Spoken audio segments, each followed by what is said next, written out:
Thanks for tuning into another episode of Full Retard by Mentally Damaged. Don't forget to like us on Facebook with the link in the description. At 500 likes we're having a contest. Everyone seems to like the choosing beggar stories best, so here's more of them. First up, CB gets choosy over free party food, then invites her BF, who invites 3 more friends. First time posting here. I once held a small house party with my closest friends while my parents were away on vacation. My friend messaged me the day before the party asking if she could bring her friend who was going through some hard times. Feeling a little generous at the time, I said sure. Cue the party and everyone arrives, including my friend's friend. This story CB. Off the bat, CB started complaining about everything. Complaining that we have any alcohol, how the food wasn't fancy enough, why we were playing a game she hated, etc. She continually demanded that as the host, I go get some proper food and booze for the party. I explained to her that my friends and I don't like alcohol. I made the food from scratch, don't eat. And I'm not spending more money on more food when it's unnecessary. We play Smash Ultimate because we all like to play it when we're together. I ended the explanation with, if you don't like what is being served to you, then you're more than welcome to leave and get served somewhere else. She pouted and settled down, giving me the cold shoulder. Half an hour later, I hear the doorbell ring. I was confused for a bit because I wasn't expecting any more guests. So I went to answer the door and there stood 4 people I did not recognize.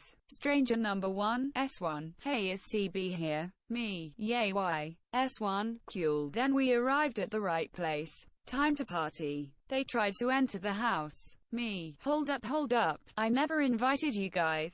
S1, CB invited me and I invited these guys, pointing at S2, S3 and S4. Me, I'm sorry but she did not have permission to invite more people to my party. I'm going to have to ask you guys to leave now. S2, fart, come on. We came all the way here to have some fun. Don't be a bitch. Me, getting a little irritated now. Sorry. My house, my rules. You guys aren't invited. Please leave. As I was closing the door, I can hear the strangers talking angrily to BF, saying stuff like, bro, you totally wasted our time. And, you said we're gonna have a free meal. Eventually I hear them get into their car and drive out. I get back to the party and first thing I see is a fuming CB. CB, why did you chase my boyfriend and his friends away? Me, he wasn't invited. You weren't allowed to invite anyone else. CB, but he's my boyfriend, you bitch. Let him and his buddies join. Me, it's my house, I'm allowed to make the rules. And just FYI, the only reason you were invited was because friend asked me to, because you were having a bad time. Don't push the limits of my generosity anymore.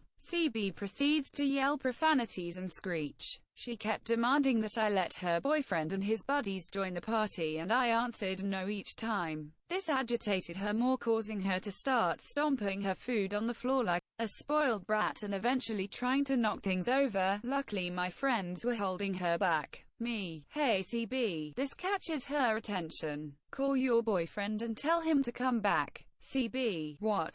Really? Exclamation mark. Me, yay, to pick you up. You're no longer allowed to be here anymore. CB just stares at me for a minute to process the fact that I was kicking her out, before she continues the tantrum. I wait for her to take a break before asking if she was done, and to call her BF soon before I decide to call the cops on her as she was no longer a guest. She called her BF and left the house with a scowl. I stand outside to watch her BF's car pull in and pick her up before rolling away, not before she flipped the bird out the window. I came back and had a chat with my friend. She admitted that she wasn't a friend but a co-worker and that she won't do that ever again. We continued with the party and had a good rest of the night with food, pop and smash. Now I want to take a moment to remind you that if you're listening and not contributing to the podcast, you're a choosing beggar too. Follow the support us link in the description and show us some love. Up next we have I know I signed on this car, and I'm the only one who uses it, but you should pay for it. Technically, I think this would be my parents' story, but I was present for all of it when it happened. When my brother was 18 years old, he had no credit, no car, but a decently stable job working at Wolfart in the automotive section. He had dropped out of school, was always a really flaky guy, but my stepfather didn't know any better. My brother, who we'll label as Jay, talked him into co-signing on a car for him.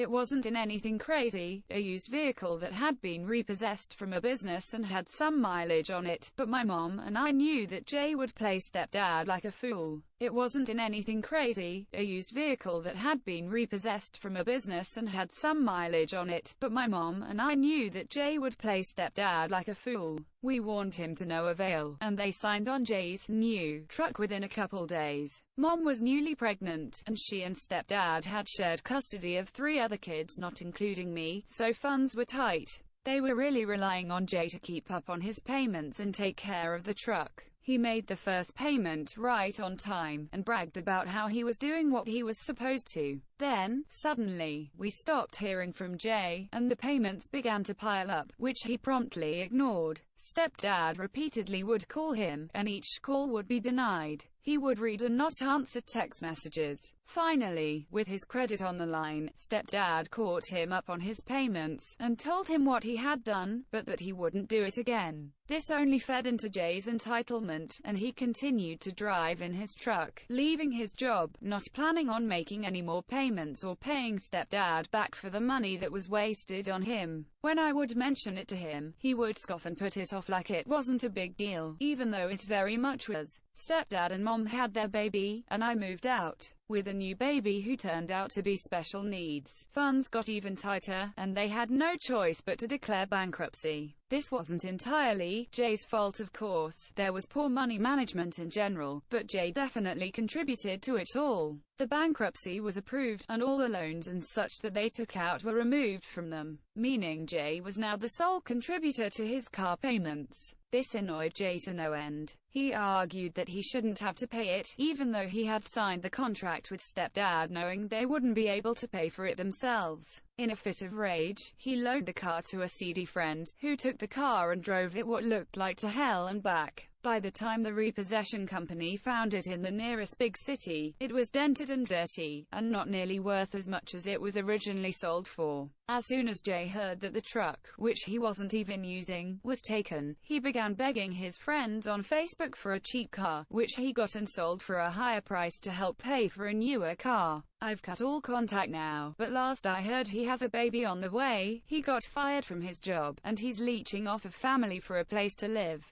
That's it for today's episode. Thanks for tuning in. Remember to like us on Facebook. Our first contest will be at 500 likes. If you have comments, email us at opinions@mentallydamaged.com, and if you're on YouTube, don't forget to subscribe and hit that bell icon to get all of our latest episodes.